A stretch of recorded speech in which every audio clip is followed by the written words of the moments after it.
that for a lot of people, you cannot change your reality. So you have to learn how to adjust expectations and your perspective on how to approach your reality.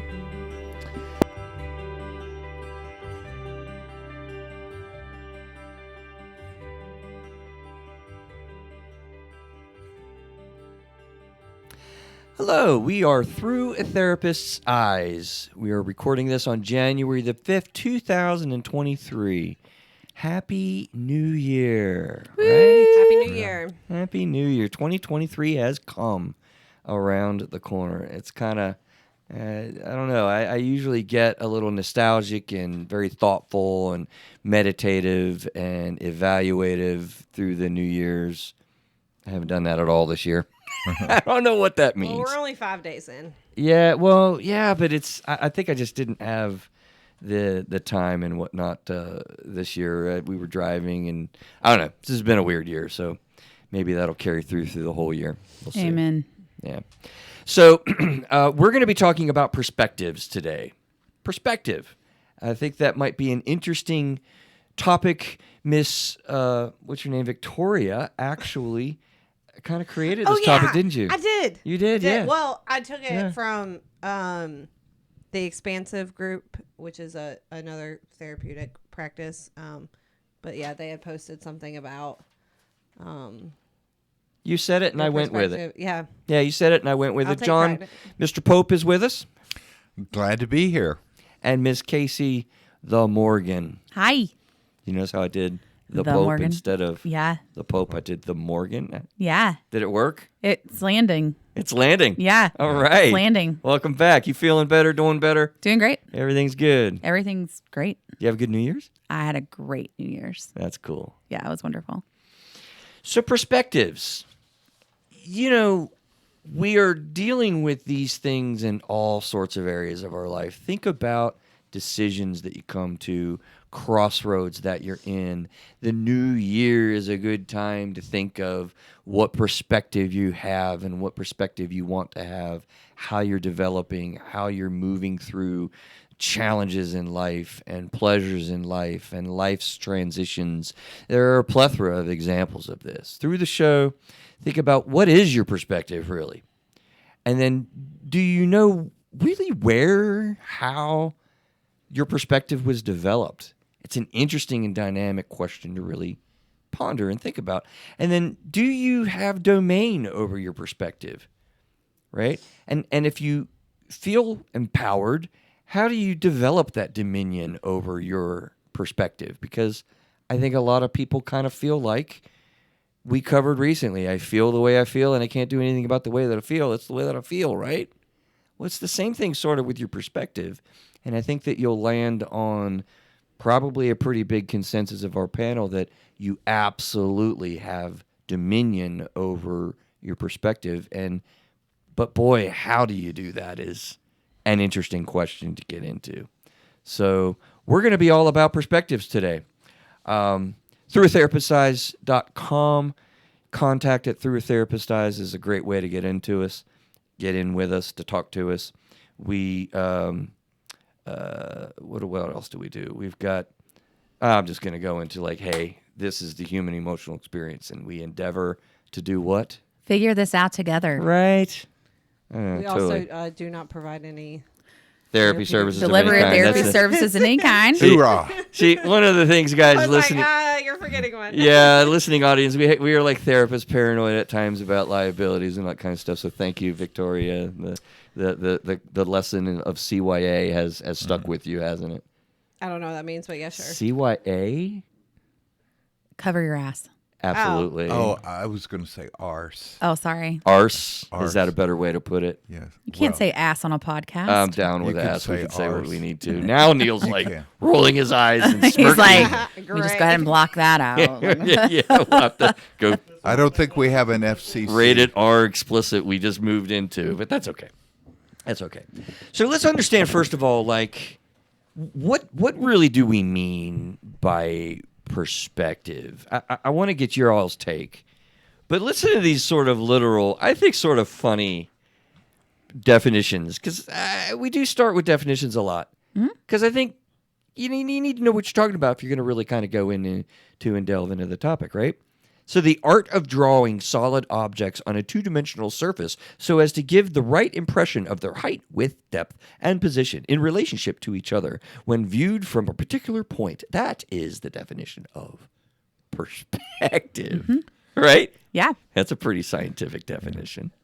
I went to an art museum this last week, Ringling Art Museum, and there was the development of perspective. Yeah. Okay. This Okay. is... And so you have this two-dimensional item, this painting, and it looks three-dimensional, It's a different perspective. a different perspective. Ooh, there's a phrase, foreshadowing. I went to a Da Vinci immersion experience over New Year's, and it was amazing to see. That sounds fascinating. To see the two-dimensional art brought to life, like even through mixed media. So that was awesome. Oh, where was this at? In Asheville, Oh, that sounds fascinating. it was amazing.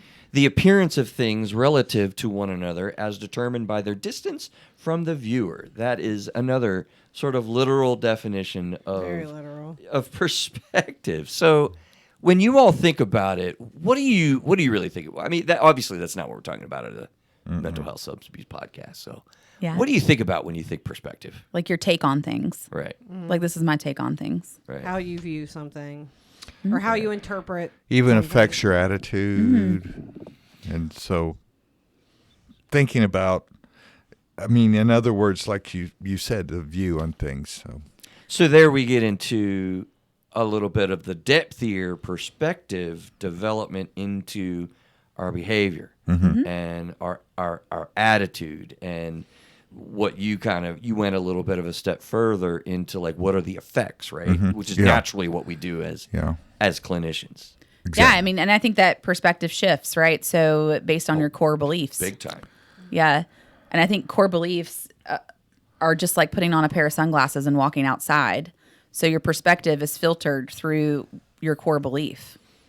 Well, also what you experience in life is gonna change and affect how your perspective is. I think your perspective changes too. Also, if you're empowered, and let's say through therapy, and the person, you start to challenge some of your negative thoughts and the way you looked at things before, and you can change your attitude and improve it.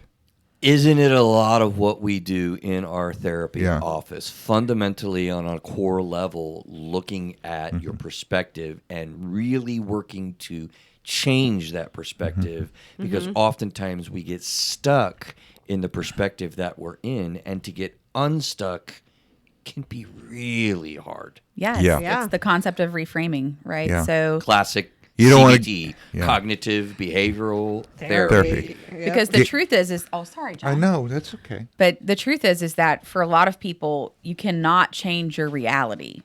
So you have to learn how to adjust expectations and your perspective on how to approach your reality. So I love the way that they one place put it that I was looking at this. Your perspective is the way you see something. That's what we're talking about. So it was a funny example. If you think that toys are corrupt and that they corrupt children's minds, then from your perspective, a toy shop is actually an evil place. And here's the thing that I think is interesting to ask from the perspective of the panel, if you will. This happens all the time for people, and a lot of times they come into a therapy experience for all sorts of reasons, right? What happens when somebody is not really aware of what their perspective is, or even like what the definition is of a perspective? Do we operate still from those perspectives? Because oftentimes, they're even subconscious, and we'll talk about that in a little bit. Like, do we operate from this perspective of the definition that we're going by, or do people operate from like a literal definition? We have concrete thinkers. Like, do we have to know the definition to be operational with this? Or does our brain already know, given the culture that we're in, like operational rules that we're operating from? I mean, it's a lot moving on there. Does that make sense? Yeah, it sounds like it sounds to me like you're really saying, are we predetermined to think a certain way, or do we learn this? We're talking nature or nurture. That's where we get to, yeah. Yeah, I'm maybe jumping a little fast, but Yeah. But I do think that there's a lot of influences on that, right? So I think that, like, just from my perspective, when people come in, if you're under an immense amount of acute stress, let's say, like when too many things happen too fast in a period of time, it may change your perspective in the immediacy, but not overall. So I think there is some fluidity to perspective based on circumstance. But I also believe that our perspectives can be sought out in a therapy situation by the therapist using just simple reflective practice. So if you're doing a supportive reflection with someone and kind of reflecting back to them. So what I hear you say is this: sometimes people have real aha moments that they didn't know that they were operating from this perspective at all. But when they hear it back, and so when you say this, is this what you mean? And they're like, no, but that's what I'm projecting out there, isn't it? Yes. Do you say that in sessions a lot? What I hear you say is, Yeah. you know, it's funny. I do not. I do. I don't I really do do that that. either. You don't either? No. Two do, you and two I don't. do that. Yeah, Yeah, because we're the so- best. We're the best. So, Okay, now. Wow. I hear you say. yeah. So what I'm hearing is, yeah. I mean, I might say it a different way. We say it in cooler ways. Maybe. No, yeah. but we do it the best. I mean, I don't think We're I classically say as trained. much of like Yeah. of Wow. what I'm hearing you say is blah blah blah blah. I might word it differently. Yeah, I also say that as the therapist because I don't want my values and judgments to influence what the person is actually trying to say. Yeah, you're Right, checking out. yeah. what Yeah. they're So saying. when I do reflect on what I feel like they're saying, it's more so too for my own reflective practice to make sure I'm on the same wavelength with them as far as, you know, did I miss the mark here and what you're Right. actually trying to arrive at? Yeah, And okay, I sometimes do you do. that. I just word And it sometimes I differently. do. Yeah. So let's go into, John, where you went to. Okay. Do a little history with this, actually, a little bit too, right? Exactly. Part of what we want to understand when you think of the question, you know, what is your perspective? You know, how is it developed? Where does this come from? The question I thought we'd spend a little more time on, we're not, which is fine. We move on. Do you know the definition of what your perspective is, and are you thinking about that? The answer is oftentimes no, but we just dialogued a little bit about you're still an operational aspect of it. And it does. It's a big influence in your behavior. It's a big influence in your belief system. It's a big influencer in your moral code. It's a big influencer in really in your direction of most relationships and process in life. I mean, it's pretty broad.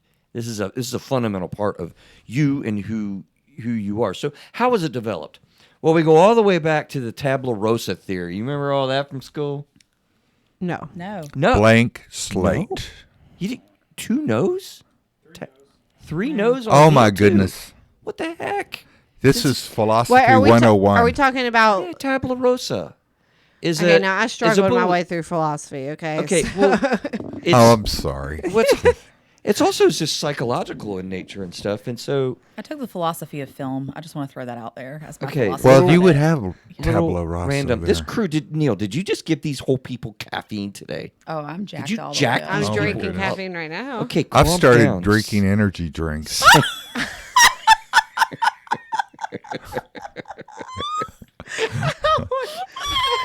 How's All that right. for a non sequitur? That's We're on fire. Center focus, center focus. Fire. Tabula rasa, seriously, Kasie and Victoria, is the theory that you're born basically as a full-on empty slate. It's basically totally disproven now, but it's where we started a lot of belief systems about, you know, how human beings are in our thought and in our process, in our perspective. And interestingly enough, I didn't know this, John, but it goes all the way back in thinking and philosophy. Aristotle. Yes, the academic knows this. Or did you cheat? No, I knew that. You knew that. Yes. I didn't know that goes back so far. Yeah, it's Human beings- 2,300 years. It goes back. That's Listen, a long time. the psychology field is only 100, 200 years old and whatnot really per se. Really? Psychology's been around a long time. It's just that it was more in terms of philosophy. Philosophy. And here we are with where the differences are, right? Yeah, Aristotle and the philosophers were thinking about, least did we know, full-on psychology. But let's move on because they got it wrong. They were not correct, but at the time they didn't have much science. So what's interesting is, when I went to graduate school, maybe that's why we didn't hear of that theory, is because when Victoria and I went to graduate school and went through... Yeah, his dad. Yeah, like they'd already disproven a lot of that. So maybe they didn't even bring it up. I mean, That's interesting. 2010 when I went.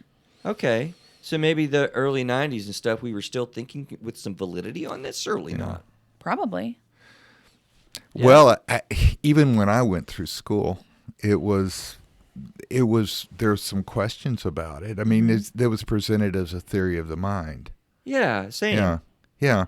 So, Same. but there were people, but they also discussed other theories, and was in my time they were actually starting to do the understanding of the mechanisms of the brain and its wiring and its what is inculcated, what is already there in the brain and in the mind that we come to. And so there was the nature versus nurture. Well, that's where we moved to. Yeah. So we started out with tabula rasa, and then we got to more modern stuff with John Locke, and I didn't know that he went all the way back to the 17th century. He's a well-known person sort of in our developing fields of study, where he was looking at the sensory experience from your birth and onward. He would be a natural philosopher, a natural scientist, and so that philosophy. That's why I love doing the show, because I'm learning pieces as you're adding to it. That's neat. Yeah, it's neat to me to think about what do we know. He even had a political theory. Yeah, he did. Well, yeah. He had a lot of that. He was known for that too. But listen, again, why do we care? Because we want to know about our perspective and the development and what it is. So because it's so driving in your life, right? So around the turn of the century or whatnot, 19th century, we've talked about Freud and our buddy Alfred Adler. Or his buddy Alfred Adler recently with Adlerian psychology. They began to really recognize family dynamics. So you see how our shifting belief about perspective, the perspective that you have and walk around with, has shifted from blank slate at birth. No, you have your sensory experiences. Well, we didn't know what sensory experience babies have in the womb, because they do now, we know.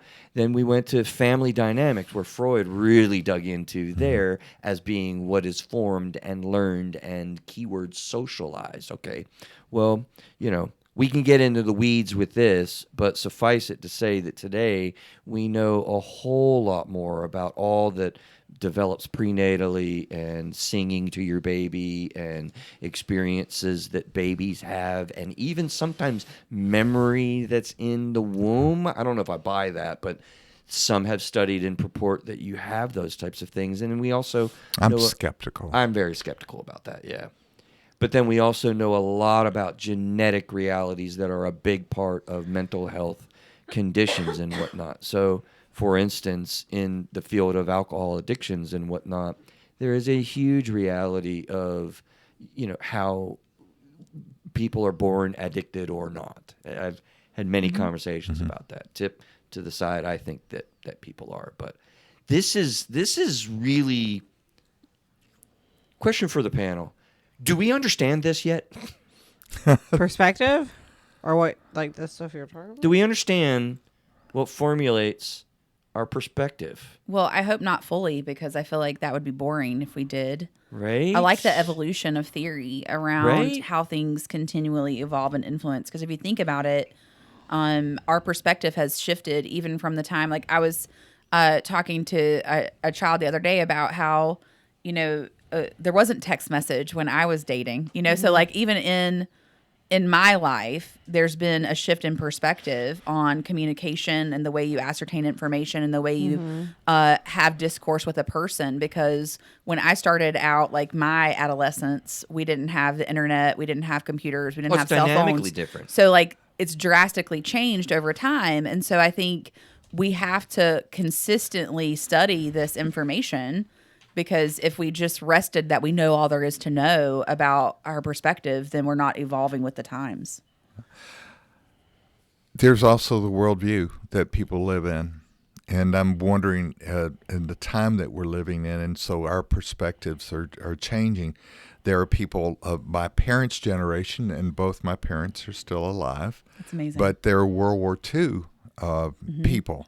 And so their perspective is different than what we were when I was growing up. And certainly, you were talking about, well, how did we communicate?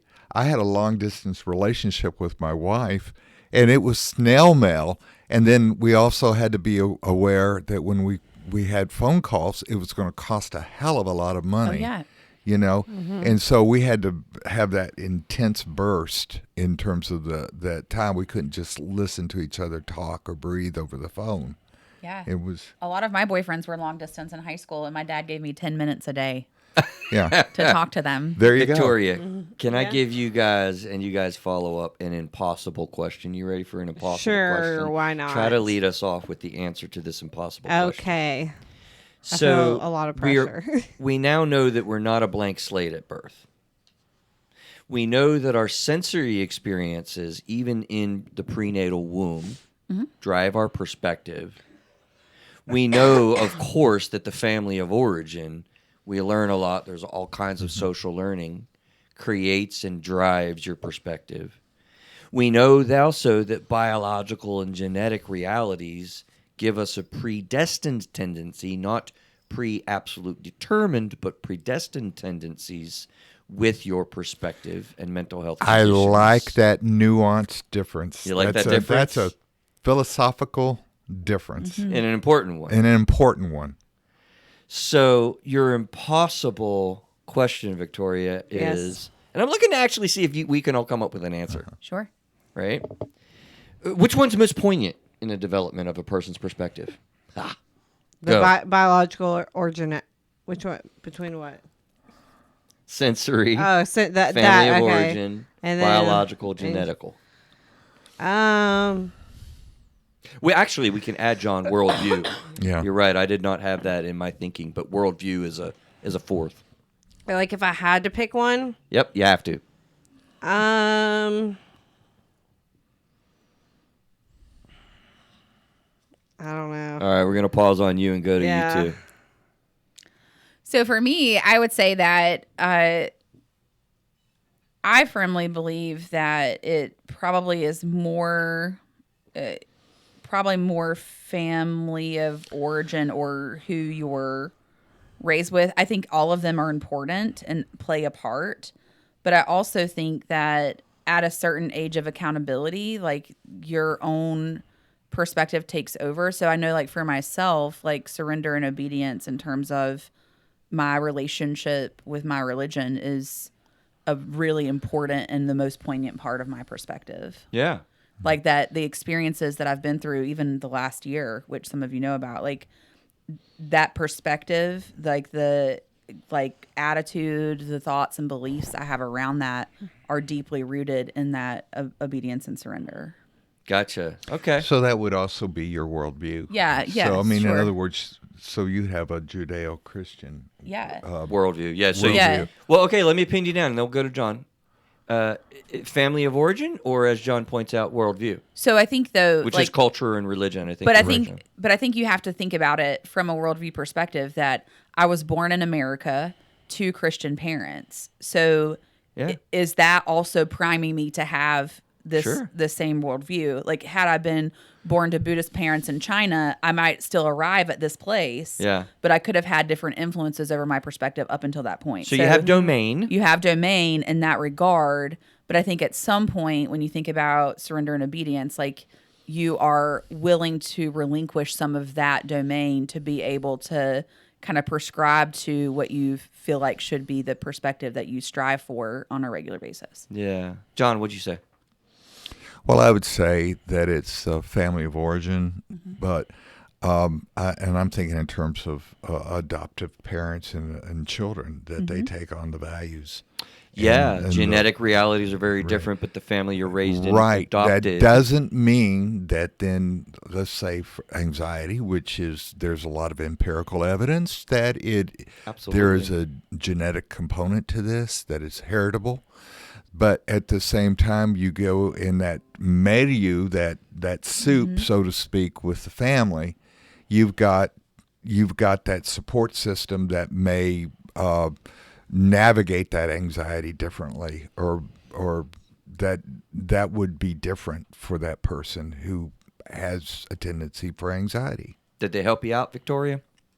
Yeah. Excuse me. Yeah, I think so. I probably would have to agree with the family of origin experiences instead of the other. I mean, I think they all have a factor, obviously, but if I had to pick one, I think my perspective on life would be very different had I been raised in a different community, in a different type of neighborhood, and I did not expect that we might all agree that you all, the three of you would agree with family of origin, because my answer is straight up, I don't know. I'm going to be unfair. I don't know. You cannot do that. Tripped her up. You cannot do that. Is that wrong? You set her up. Is that wrong? Because it is, I guess the reason why I would say it at this point that way, I don't know that I really gave myself the exercise when I was preparing the show to really answer that question. I really didn't. So I would probably fall into the same loop of what you guys are saying, because we are social creatures, and the worldview, as you point out, John, and the family immediate during those fundamental growing years are really prominent in the way that we develop our perspective, which is important because what is the phrase, right? It occurs to me too. We are a product of our 5 closest relationships. Look, we're creatures of social domain, and that has a major influence to your subconscious as well as your conscious thinking. But I also believe that your biology is impacted by what happens to you. You stole my thunder. Oh, sorry. Because I've said this 1,000 times, an overview of mental health. I call it the tale of two tapes. That's right. Thank you. You're welcome. On the one side, biological realities. On the other side, social and emotional realities. And they dynamically blend together to create what it is that somebody's experiencing, thus formulating your perspective. And you just can't separate those things out. Well, so this gets into the predestined. The predestined aspect of this, because you have both the biological and then you have the family, let's say the social. Yeah. Okay. Well, they influence each other. There's that interaction. And so you may have a destiny for a certain way, but it's not written necessarily in stone. At all. Determined at all. This is very fluid throughout your life. And you can change the course and you can choose your own way. Love it. Okay. It's super important for you listening audience to understand, because at the time of airing, when this show is published, you might already have dropped your New Year's resolutions. And if you have, there's so much guilt that comes from that. There's so much shame and disappointment and anger with ourselves that come with that. And we're going to talk about negative and positive perspectives in the second half of the show. And we're going to talk about how to drive and take dominion over your perspective. Because, boy, this is a debilitating reality. And right now, again, as this show publishes, people might be really struggling with this failure as it's determined in your perspective. And, John, I couldn't agree more. Like, we need to know that we are empowered to manage these things. Which is why I don't believe in resolutions anyways. Yeah, a lot of people say that, but they still do them. You know, we still gain perspective even if you don't call it a resolution. I'm going to do better this year with this or that. I know somebody that's using standing in their office more now. That's what they want to do for healthiness. Yeah. And that started in the new year. So I know another person's going to be walking more. I know a lot of times it's around weight and exercise and health, right? You have thought, John? No, I was thinking that my smartwatch reminds me every hour that I need to get up and get moving. Yeah. I resolved to do better. Yeah. There you go. There you go. Okay, well, at this point, let's take a little bit of a break here at the midpoint for our show, and then I want to do a quick current event, and then we're going to get into how do you manage and develop your perspective. Mm-hmm. So we have a sponsor for the show, BetterHelp. BetterHelp.com. Kasie, have you ever heard of this before? I have. I actually am a big proponent of BetterHelp because you can access therapy from anywhere that you are. No matter if you're in state, out of state, wherever you are, you can access your therapist. It's an awesome dynamic. Yeah. And all BetterHelp therapists have advanced degrees and at least 3 years and 1,000 hours of experience. Is that a fact? That It's a is a fact. fact. He looked it up. That's impressive. I did not know that, honestly. Yeah. Well, Yeah. Go ahead. And you can contact your therapist like whenever you want to. You don't have to wait until just a specific time. So it's a really cool service. We have it as a sponsor for the show. And the way that you do that is you go to throughatherapisteyes.com, click on the counseling tab, and they do a little quick survey to hook you up with a therapist of your choosing. So there's a matching process, and they have licensed clinicians all throughout the states. So it's a great place to kind of locate, really probably around the world. It's an interesting thing. I don't know if it's a worldwide program or not. I suspect it is. But I mean, you can contact your therapist via text. Yeah. Yeah. It's An a email. cool service. So go to throughatherapisteyes.com, click the counseling button, and that'll take you through to that process, and you can get your very own personal therapist. So let's get back to the show. All right. So how do we go with this in operation? We talked a lot about this, and it's funny. I didn't realize that when we did episode 173 and 174 that I would reference as much as I do, Neil. Have you noticed that? That comes up like all the time. He's shaking his head and smiling because, gosh, we have got to do that with this panel. It occurred to me. Implicit Bias is the name of this show. And it was dynamic because this is what I was referring to. You know, in operation in your life, the perspective that you have, the proverbial glass is half empty and glass is half full. I'm sure everybody's heard that. But it's such a cool crystallization of the way that we use our perspective to make real life direction and decisions. Yeah. You know? And I don't know that we are very aware of all of the subconscious realities, all of the things that go into driving this way that we see and the attitude that we then have. Glass half full, I'm happy, so to speak, right? Or the glass half empty, oh my gosh, I just don't have enough. It's a dynamic difference. But It's how at play all the time. But how cool would it be if you were able to actually arrive at the fact that it's something to drink Switch it.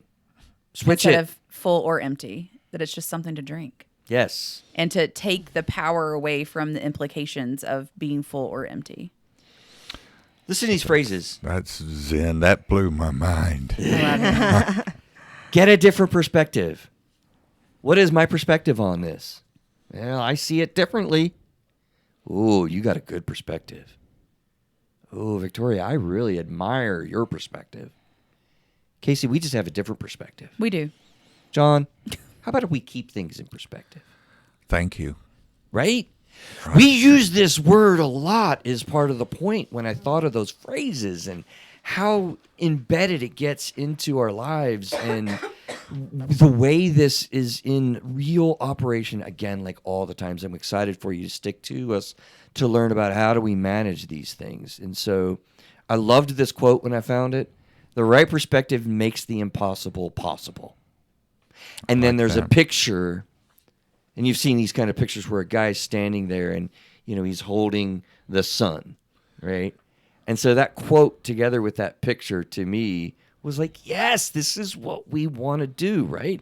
The right perspective makes the impossible possible. I just thought that was so cool. It's empowering and uplifting. Mm-hmm. I lied and forgot to do our current event. So this is I was good. going to say something, but then I was not quite sure. I appreciate it. I realize it. I And didn't this want to step on any toes. and it's a good pause point to to get into that. So the current event that I really felt that we need to acknowledge was here in the States, around the world, we have NFL football, different than soccer. And around the world, they call it American football. And we had a terrible injury. And I was getting some new information in real time that I didn't know, and it's very exciting to me. Yeah. And what's his name? Lamar. It's Damar Hamlin. Damar Hamlin. And he's number 3 on the Buffalo Bills squad. And so, for those who don't know, he took a hit, and after the hit, suffered what they believe to be like a cardiac arrest event. They don't know where it stemmed from. There are different perspectives on that. There's perspectives. Yeah, but they administered CPR and AED support for approximately 9 minutes before he was transported off the field. Was in critical condition, but as of last night... Hold on. Yeah. Because the experience of this, I heard you talking about, Kasie, and is what I hadn't planned but decided when I heard you talking, because this has been hugely an emotional experience for all of us, because this has happened before. I saw videos on a hockey player who had a puck hit him in the chest, and I know doctors that I've talked to have taught me that you can have immediate cardiac arrest and car accidents and such. It causes dysrhythmia of the heart. It's in between. It's at the exact time Right. in between beats of the heart. Well, So is that what creates and it? that's what it electrical impulse. causes it. Yeah. And so it stops the heart. That's what they were saying about the hit, that he got hit just at the right, this is what they were speculating, that he got hit at just the right time. Just the right spot. Yeah, just the right spot that... Between heartbeats. And I think tendency is for objects of a certain size, maybe the size of a baseball or lacrosse. Lacrosse. My son got hit with it, and it hurts. Yeah, and it causes It can that be sudden jarring. shock. Well, and I think the thing is this happened live. That's the thing. On TV. What was the emotional experience? And the emotional experience of literally millions at the same time around the world. That's what's unprecedented about it. We are social creatures, and we develop, John, your view, the world view. And this was live, and my son and I were watching it, like you, Kasie, and stuck to it. I found myself almost similar to 9/11, where we have these outlets in these news medias that we can stay stuck on this thing. And I remember literally saying to my son, like, we got to turn this off. Yeah, like cut the feed. We didn't know if we could or wanted to or should, to have some different words with the perspective. Yeah. And finally we did. It was about 11:30. This occurred, like 9:30 or so. We're about 2 hours in, inducted into this, like, I felt horrible. No, I laid in bed up for a long time, just refreshing my Twitter feed, like every few minutes, every few couple seconds, just to see if they had released any kind of information or anything that had happened. And it's very similar to the sudden deaths of JFK, Robert Kennedy, Bobby Kennedy, Martin Luther King, Princess Diana. Yes. Right. And not so much Mother Teresa, because she was much older.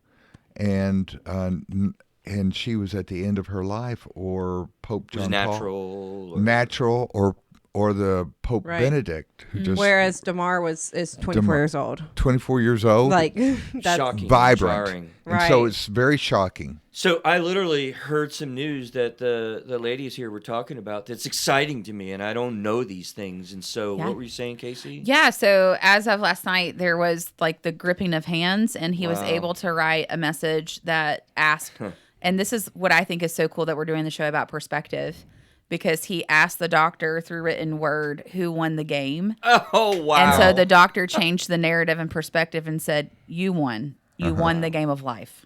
Wow. Yeah. I love that. Yeah. Boy. I mean, that's just powerful. marinate in that for a second. am. well, It's and then, like, well, I mean, and then if we're talking about perspective, we gotta touch on the fact of all the players who were on the field, because they did a good job of shielding the camera, so the cameras couldn't really see anything, like from the TV perspective. But all the players who literally, I mean, CPR is traumatic. to watch someone go through CPR is very It absolutely. Oh, you could eye-opening. break your ribs. Yeah, you can break ribs, Yeah. sternum, all that stuff. And so I think, I mean, hopefully I'm not sure because I don't have the information, but hopefully the NFL or whoever were able to provide some type of grief debriefing or something for those players who had to witness, Yeah. that happened on field in real time. And I love that you brought that up because I think that we often neglect that lost perspective sometimes. Like when we think about people going through various incidents, right? So even going back to what we were talking about earlier about like family of origin and things like that. So even if something did not directly happen to me, but I was witnessed to it, it can change and alter my perspective on my worldview, on the view of my parents, on the view of myself, on the view of other people, on my view of relationships. And I think I often interface with people who did not realize that things that they had experienced in their life, what they were bore witness to, directly impacted their ability to navigate their own perspective. Yeah, I and- literally saw an ESPN anchor or analyst pray Oh, yeah. openly on the air, not knowing if it was appropriate or whatnot, and just chose to do that. The perspective of religion has been elevated tremendously by this event. And as you say, Victoria, you're right. The mental health and the traumatic aspects of this, we know that first responders struggle. Everyone's heard that with trauma, down Right. to the phone operators. Yeah. I mean, that's why in my assessments, usually when I get to the like victimization, abuse, trauma section, I usually ask, have you witnessed any traumatic, not happened to you, but have you witnessed anything?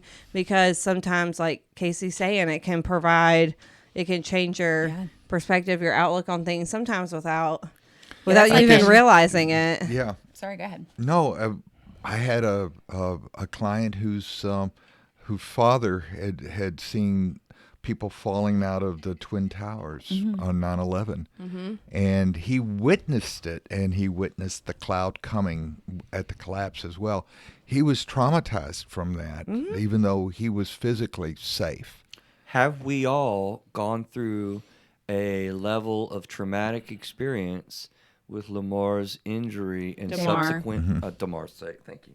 My brain just got a lot of things going through it. With his subsequent death on the football field and revival. I think so. I kept Yeah. checking in with my husband, like, are Right? you okay? Like, I kept asking him if I was he's worried about my kids. Yeah, like, I mean, because I was actually in the kitchen when it happened, so I only saw the direct aftermath of it. But my husband watched it, and I, like, throughout the night, I kept saying, like, babe, are you feeling okay? Do you want to talk about what happened? Like, Okay. you know, because it's Yeah. live on TV. I mean, We're about through therapist eyes. We as therapists, we're traumatized by the trauma of some of the things that happened to our clients, Right. and we have to process that. Call and we it have to feed- compassion fatigue nowadays. yeah. Yeah, but there's even in the military there was a PTSD aspect of that. So it's secondary PTSD or Right. trauma, Yeah, it's vicarious trauma. vicarious trauma. No, I totally agree. It's highly impactful. And, you know, I was really thoughtful over the last couple of days with this current event, and I'm glad y'all were talking about it. We incorporate it into this show really beautifully, because I heard so many players begin talking now that the Bills have come out, and the Bengals as well, you know, with this event. They're kind of saying, you know, look, we're human, and we don't know what to do with this. Right. And they didn't say it, but we need guidance with that. And guys, that's our job. Like, what an honor it is that as clinicians, we do know a little bit about trauma. We do know a little bit about what to do and what to avoid and how to manage this kind of stuff. And I'm so grateful that the NFL Players Association did send counseling people, therapy people. So they did? Okay, Yeah, I wasn't sure if they're they did or active not. with this. Okay. Like, It's That's good. continuing to elevate and prove the idea that around the world we are learning how important the mental health aspects of this stuff are. Yeah, and what I love, not to be super analogous about everything, but what I loved about taking the therapists, you can perspective do on that. that is that, like, you know, the Bengals head coach, he was talking about how, like, he doesn't even want to comment on whether or not there will be a follow-up game or not a follow-up game. Like, the only thing to concentrate on right now is Damar and his health. And Now he's and- opened his eyes. I'm so happy about that. yeah, and so I think that perspective of this is bigger than the game is really analogous to what we do for people in our chair, right? Like, so when you come to therapy or when you are getting reflection on your experiences and your perspective, knowing that your perspective can shift and change your life. Like, this is bigger than yourself. You get outside of the fact that this is more than just a game. Like, you have the ability to transcend what is currently going on in your life to be able to regain control over faculties you feel like you've lost through those experiences. I was John's gonna- beaming over there. I was just thinking that what you're saying is that we as therapists also have the great gift that we receive, and that is we're changed by our clients. Oh, Our- Well, that's definitely Yeah. a through a therapist's eyes I see. concept there. yeah. Go Yeah. further with that, because that's true. I think Yeah. people would be curious think about it- what you mean. I think it enables us. In other words, our clients are training us to be better therapists for our Absolutely. next client, and better people, and more compassionate, empathetic. And so, what you're seeing with Damar, I think, was his ability, what happened to him. He made us, in a sense, better people. Humans. Better humans, because it wasn't John, blood yeah. and claw. Yeah, it was. Well, I mean, I think that's why, I'm only 4 years into this, and I'm not the same therapist that I was. You had a really good supervisor. I did. Cough, cough, Kasie. But I mean, I think that's because we are always evolving through, what we experience alongside our clients. And It's another reason why I say the human emotional experience, and we endeavor to figure this out together. John, you're right. Like, when you enter into a clinical relationship, there is a perspective of the client, and there's also the perspective of the therapist. And part of the art that mixes with the science of what we do is an interactive, explorative kind of process, like none other than you can have, in life. I would submit to you. It's different. It can't be really replicated. It can be similar with a pastor, it can be similar with a doctor who's dealing with medical kind of issues and stuff. But it's a different than your buddy, your friends, your family. It's a powerful interaction. Let me ask you this: how old was the doctor that said that to Damar? I'm not sure of his age. He looked relatively, I would say, mid to late 50s. Okay, he's lived a long life. He actually learned from his patients. Yes. And he was able to say, You Damar, won. you won. Yeah. And so his perspective gave a new perspective to Damar. Yeah. And I also love the fact that he didn't say, we were able to save your life. Even though those factors are also true, I liked that he gave ownership and empowerment of that experience back to Damar to say, you have won the game of life. Congratulations. It's It really shapes an interesting case study in Yeah. perspective here, isn't it? It is in real time. Let's bring it back to this a little bit with this case study being in place. I mean, think about the questions we started out with. What is your perspective on, Damar's injury and the whole powerful events that we just talked about? What do you know where this was developed? The perspective that you have. Do you know when it was developed? Is it still developing as we're having this conversation? Right? Do you have domain? Can you change your perspective? Can you manage your perspective about this? I mean, what a case study in this right now. In a broad sense, let's do a little segment on what are the real impacts of a negative perspective and a positive perspective? So if you think about it, just super quick here. The negative self-talk that comes with a negative perspective is powerful. The criticism that you get, the guilt and the shame, you develop behaviors with a negative perspective, with gossiping and being jealous and having aggression and irritability, impatience. Sorry. I literally thought she Impatience. I thought she calmed me. I'm sorry. I was literally just Timing clearing is my throat. everything. Did I do I'm something, sorry. Victoria, this week? I'm No, sorry. Continue. Please continue. But you develop projection towards others. You get attention-seeking behavior, promiscuity. You know, there's so much that can come from having a negative perspective, right? And you turn it around to a positive perspective. You know, it contributes to, you know, all the good things that we want emotionally is what occurred to me. Your confidence, being able to love other people, helping other people, liking yourself, really being comfortable in your own skin, feeling confident and comfort and strength. Kasie, I always think of you now when you talk about resiliency. I mean, these are, you know, positive things that come from a positive perspective per se. And in general, it really just has, as I said before, you know, a main goal in developing your future, your direction, your ability to help other people versus your ability to harm other people. That's an important part of a negative perspective if that's what you're in. Physical health sucks with a negative perspective. Literally, your biological functioning. You get sicker. You stay sicker longer. Positive thinking and positive perspective, you heal. You don't get sick. I mean, it's the power of the mind is amazing to me in the perspective that we get to. So let's transition and look at like, okay, panel, you guys are smart. You've been doing this stuff for a long time, cumulatively, what, like 4 lifetimes. Sure. How do we change? What's the secret sauce? To developing a positive perspective? Yes, ma'am. Oh, I wasn't going to answer. I was just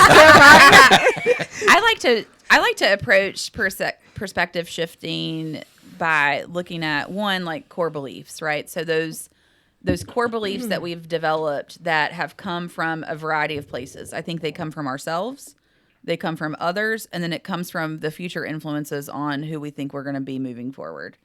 And so I think when we look at the core beliefs that we've developed by our experiences, I think that can help shape perspective. But another thing that I do like to do, not to negate what you're saying, is that sometimes I do exercises with clients in the office where we do look at the other perspective. Like the other thought here is like they actually could have done this intentionally to you. So let's talk about the validity of that thought. So we reality test kind of some of the facts that people say their perspective is based on.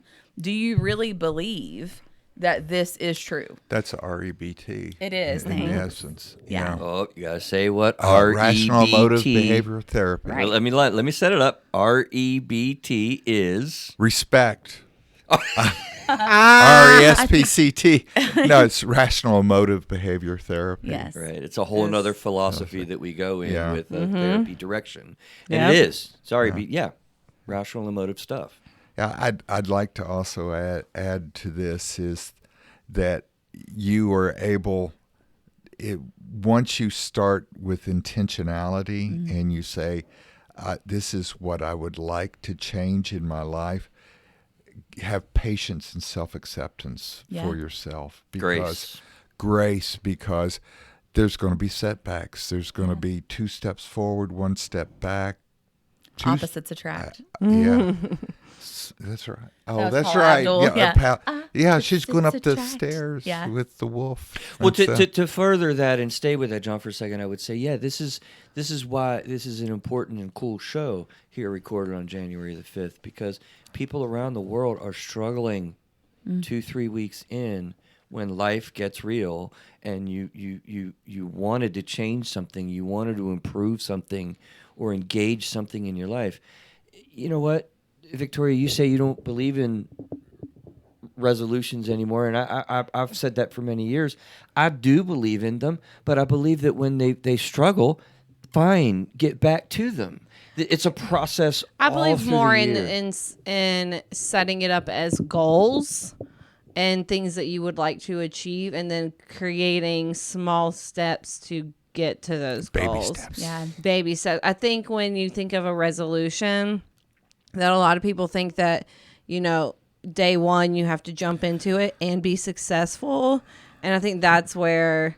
That's the Oh, judgment. where, and yeah. and And then the I have to be tapes in the from- gym on January 1st and or whatever, where, if you set it up as a goal, more of a long-term goal, I think that it becomes more achievable for people. So I think you're saying the same thing. It's just that you're using a little different language. Yeah. Possibly. It's a different perspective. on the Different same thing. perspective. But what I there's do- similarities. But what I do love about what John said, what I often talk to people about when they talk to me about their resolutions for the year, is the word intentionality. Because I think if you go back, every time you get to an impasse where you feel like you want to give up on something, or I've fallen off the wagon, or I'm not doing this anymore, and I'm starting to feel guilt and shame, I think if you go back to what was your initial intent on setting that goal. Right. And because I think that sometimes we miss the undercurrent of the things that we set forward for ourselves for a new year, a new beginning. And I think if the intentionality behind it is being the best partner I can be for my spouse, or if it's more so being the best physical person that I can be this year, if that's the intentionality, then you have the opportunity every day to make a choice in that direction. And so getting back to the issue of perspective, do you have dominion over your perspective? That's how. It's with your intent. And if you're doing something on purpose every day, then you are working towards the shift in that perspective. And it doesn't have to be grand. It can be very small. And I think something even on a smaller scale is that things happen in life, right?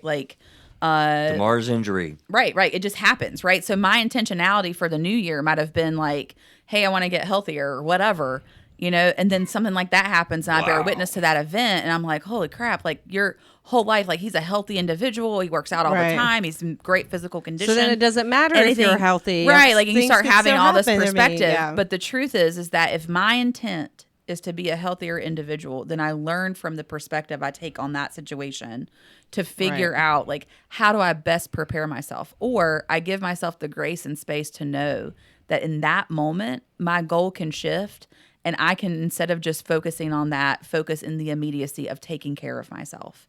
That self-love and that buzzword of self-care really derives from a place of narrowing down having to take care of everything at one time to let me take care of myself in this moment. We have a different voice on the same concept, and I love that because whichever one you can hear, latch onto it. Mm-hmm. You were talking about intentionality. Mm-hmm. Victoria, you started and Kasie went with. I use the word purposeful. It's what purposeful action and decision are you making? And in a therapy relationship, right, through a therapist's eyes, I can say for myself, and I think we all really look at an individualized plan and in an individualized way with your life and your particular relationship. I'm constantly thinking about how can we develop a plan, John, if you're my client in therapy, to look at purposeful, different behavioral choice you can make specifically with joy.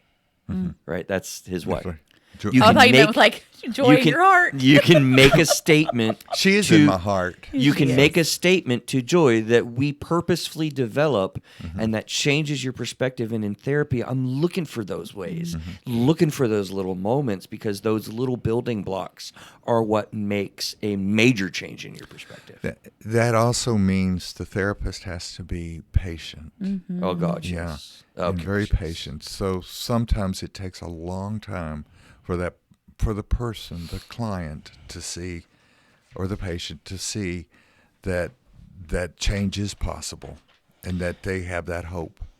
I'm not going into it now, but I'd love to launch into a schematic or a segment here on advocate for long-term therapy or a longer term therapy rather than some of the short stuff that just agree seems with you, brother. freaking inadequate. But That I might don't be wanna another go- podcast Yeah, episode How about a series? or a series. It could be a whole separate podcast. Right. So let me frame us up a little bit here too. Again, so when we're looking at developing this, great answer, guys. By the way, like I love this panel for that. Like we just launched and probably covered everything we need to answer the question: how do you really develop it? But I think that we really need to be careful and move back and recognize the biological component.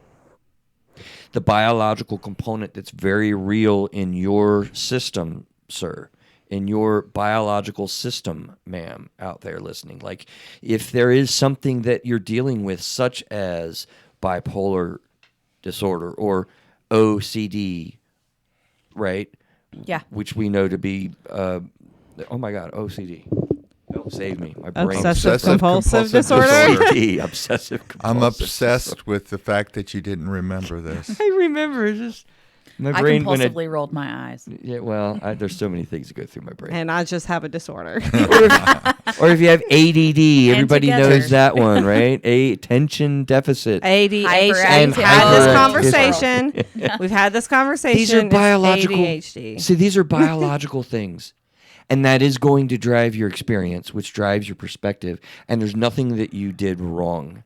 Right. I mean, like something like ADHD is a neurological Condition. thing. Yeah. So I mean, your like brain is different than someone who doesn't have ADHD. So Learning it's- disabilities. It's gonna naturally Or you're change. differently gifted.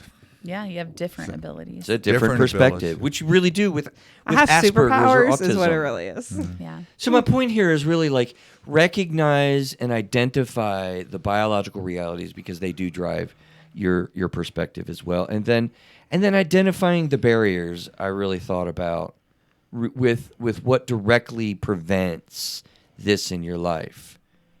Domestic violence, for instance, that's going to act as a major barrier in your perspective in life when you're constantly experiencing violence in your life. Well, and if you ever get out of that relationship, it's going to change your perspective on any future relationships that you have It and can. Absolutely. how you approach those relationships. And so Absolutely. it can become a